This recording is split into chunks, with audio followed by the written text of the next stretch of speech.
আবু হুরায়রা রাদিয়াল্লাহু তাআলা বলছেন যে ওয়াদানি রব্বি, আমাদের নবী বলেছেন আমার প্রতিপালক আমার সাথে চুক্তি করেছেন, আমার প্রতিপালকের সাথে আমার চুক্তি হয়েছে।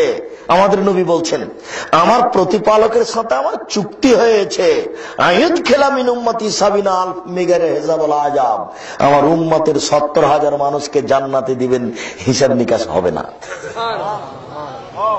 এটা একটা পার্সোনাল ক্ষমতা, মর্যাদা। যাও যাও, পাপ আছে কিনা দেখবেন না, পাপের কথা জিজ্ঞাসা করবে না, কোনো হিসাব নিকাশই নেই। ৭০,০০০ মানুষ, আমার উম্মতের ৭০,০০০ মানুষকে আমার প্রতিপালক জান্নাতে দিবেন হিসাব নিকাশ ছাড়াই, এ ব্যাপারে আমার সাথে চুক্তি হয়েছে। তিনি বলেন আরো বাড়তি কথা, তিনি বলেন মা কুল্লি আলফিন ৭০,০০০, আমার উম্মতের এই ৭০,০০০-এর প্রত্যেক হাজারের সাথে আরো ৭০,০০০, প্রত্যেক হাজারের সাথে আরো ৭০,০০০, প্রত্যেক হাজারের সাথে আরো ৭০,০০০ জান্নাতে দিবেন বলে চুক্তি হয়েছে। তিনি আরো আগিয়ে গেলেন, আরো বাড়তি বলছেন ওয়াসালাসা হাসায়াতিন মিন হাসায়াত রব্বি, বিচারের মাঠে আমার প্রতিপালক জাহান্নামে হাত ঢুকিয়ে ৩ অঞ্জলি মানুষ জাহান্নাম থেকে বের করে জান্নাতে দিবেন। ৩ অঞ্জলি মানুষ জাহান্নাম থেকে বের করে জান্নাতে দিবেন। ৩ অঞ্জলি মানুষ জাহান্নাম থেকে বের করে জান্নাতে দিবেন। আপনার ওই গাজীপুরের ভাষায় অঞ্জলি কি? খাবলা, ৩ চোয়াল, ৩ চোল, চোল চোল, ৩ চোল, ৩ চোল মানুষ। এই হাদিসটাকে সামনে রেখে ১৬ ভাষার পণ্ডিত ডক্টর শহীদুল্লাহ মাওলানা আব্দুল্লাহ কাফেল কুরাইশি রাহিমাহুল্লাহ এনার সামনে বলেছিলেন, জনাব আল্লাহর হাত কি ছোট? জাহান্নামে যা আছে সবই তো চলে আসতে পারে, জাহান্নামে যা আছে সবই তো চলে আসতে পারে, আল্লাহর হাত তো ছোট নয়। এই ছেলে ছেলে ছেলে, তোমার হুজুর মিথ্যা কথা বলেছেন, বলেছেন যে আল্লাহ নিরাকার। এই দেখো আল্লাহর আকার আছে। ৩ অঞ্জলি মানুষ, এই ছেলে তোমার হুজুর মিথ্যা কথা বলেছে। এই বোকা ছেলে, তোমার হুজুর মিথ্যা কথা বলেছে, তোমার হুজুর বলেছেন যে আল্লাহ নিরাকার। এ দেখো, বুঝাতে পারছি না কথা। ৩ অঞ্জলি মানুষ জাহান্নাম থেকে বের করে জান্নাতে দিবেন। তো ডক্টর শহীদুল্লাহ রাহিমাহুল্লাহ বলছেন, জনাব আল্লাহর হাত কি ছোট? অঞ্জলিতে তো সবই চলে আসতে পারে। তখন মাওলানা আব্দুল্লাহ কাফেল কুরাইশি রাহিমাহুল্লাহ বলছেন, জনাব অন্তরে ঈমান থাকবে না যার, অঞ্জলিতে আসার সুযোগ হবে না তার। অন্তরে ঈমান থাকবে না যার, অঞ্জলিতে আসার সুযোগ হবে না তার। অন্তরে ঈমান থাকবে না যার, অঞ্জলিতে আসার সুযোগ হবে না তার। ঈমান কাটা গেছে ইহুদির, ঈমান কাটা গেছে খ্রিস্টানের, ঈমান কাটা গেছে হিন্দুর, ঈমান কাটা গেছে ইবলিসের, ঈমান কাটা যাচ্ছে মুসলমানের। ভারত বাংলাদেশ পাকিস্তানের মাটিতে আরো কঠিন, মানে শিরক করলে ঈমান কাটা যাবে, বেদাত করলে ঈমান কাটা যাবে। ইহুদি গেছে, ওদের ঈমান কেটে গেছে, ওরা অঞ্জলিতে আসতে পাবে না। খ্রিস্টানের কেটে গেছে, ওরা অঞ্জলিতে আসতে পাবে না। হিন্দুদের কেটে গেছে, তবে হিন্দুদের একটা দাবি আছে, হিন্দুদের একটা আশা আকাঙ্ক্ষা, একটা অভিলাষ আছে, তাদের একটা হিসাব আছে। কি? যে আমাদের ঈমান কাটা গেল কোনো চিন্তা নেই, কেন? সরস্বতী, ভগবতী, কালী, দুর্গা আছে, ওরা পার করে দিবে। তো ইহুদি খ্রিস্টানের এই হিসাব নেই, এরা বোকা মানুষেরা বাদ পড়ে গেছে। সবচেয়ে খারাপ হলো ইহুদি, তারপরে খারাপ হলো খ্রিস্টান। খারাপের সিরিয়াল ইবলিস, সবকে ফাঁকি দিচ্ছে। এই ছেলে, তোমাকে আমি বলিনি যে কোন হিন্দুর মেয়েকে ইবলিস বলবে না অলকা এই মাথা থেকে কাপড় নামাও, এই অলকা মাথা থেকে কাপড় নামাও। কোন হিন্দুর মেয়েকে ইবলিস বলবে না, কেন? ইবলিস 14 ইলিমের পড়া। চাঁপানগঞ্জের ভাষা তাকে বলে 14 ইলিমের পড়া, মানে সব বিদ্যা আছে। তার মানে হিন্দুর মেয়েটা যে জাহান্নামে যাবে এ কথা ইবলিস জানে, ওখানে তার কোনো কথা নেই, সব কথা তোমার বোনের কাছে। তোমার বোনকে ঠকাতে পারলে ও খুশি। ও যদি তোমার বোনকে নগ্ন করতে পারে তাহলে বলবে যে যাক সফল হয়েছে। তার মানে ও আল্লাহর সামনে বলেছে, ঠিক আছে আল্লাহ, আপনি তো আমাকে বের করে দিলেন, এই শয়তান বেরো বেরো বেরো, তুই আমার রহমত থেকে সরে যা, তখন ইবলিস বলছে, আচ্ছা ঠিক আছে, রহমত থেকে সরে গেলাম বটে, আদমের ছেলে মেয়েকে দেখে ছেড়ে দেবো, আমি একাই জাহান্নামে যাব? নিয়ে যাব, আমি একাই জাহান্নামে যাব কেন?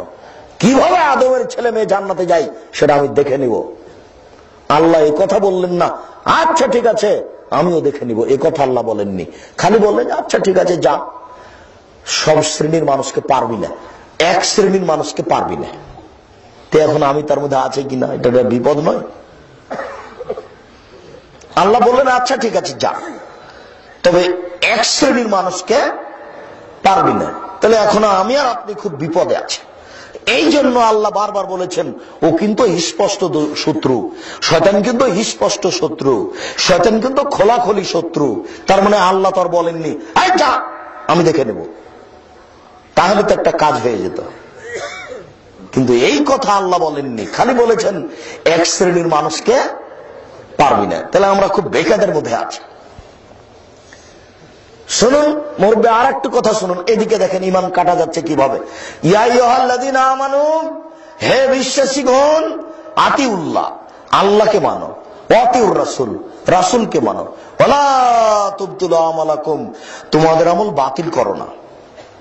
একটা আমি বারবার বলেছি, আল্লাহকে মান্য করো, রাসূলের আনুগত্য করো, তাহলে জান্নাত পাবা। এইভাবে আল্লাহ বললে খুব ভালো লাগতো, আল্লাহকে মান্য করো, রাসূলের আনুগত্য করো, তাহলে জান্নাত পাবা। কিন্তু এইভাবে বললেন না, বললেন যে আল্লাহকে মান্য করো, রাসূলকে মান্য করো, তোমাদের আমল বাতিল করো না। আল্লাহকে মান্য করা কেটে গেলে আমল বাতিল হবে, রাসূলকে মান্য করা কেটে গেলে আমল বাতিল হবেই, ঈমান কেটে যাবে।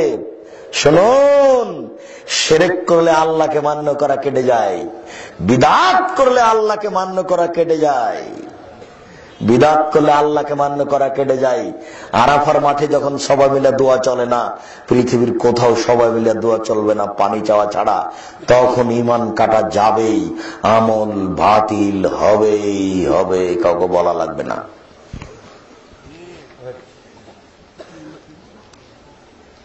কথা ধরতে পারেননি? ধরতে পেরেছেন তো? জি, আমল বাতিল হবেই। সারা পৃথিবীর মানুষ যদি দোয়াতে অংশগ্রহণ করে, সারা পৃথিবীর মানুষই আমল বাতিল হবে, হবেই হবে, কাউকে বলা লাগবে না। ইবাদতের নামই বেদাত, ইবাদতের নামই শিরক।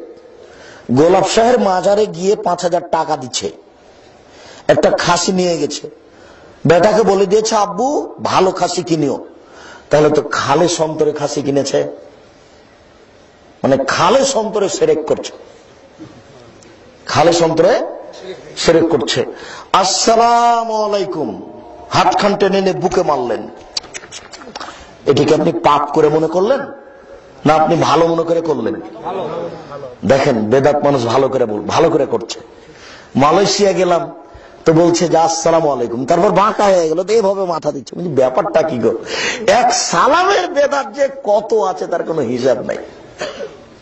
আল্লাহ নবী বলছেন সালাম হলো আসসালামু আলাইকুম, হাতের তালুর সাথে হাত মিলল, দুইটা পৃথক হয়ে গেল, পাপ ক্ষমা হয়ে গেল, কাহিনী শেষ। তো বুকে মারলেন মানে ভালোবাসা দেখাচ্ছেন, আমল কেটে যাবে। করলেন মানে ভালোবাসা দেখাচ্ছেন, আমল কেটে যাবে।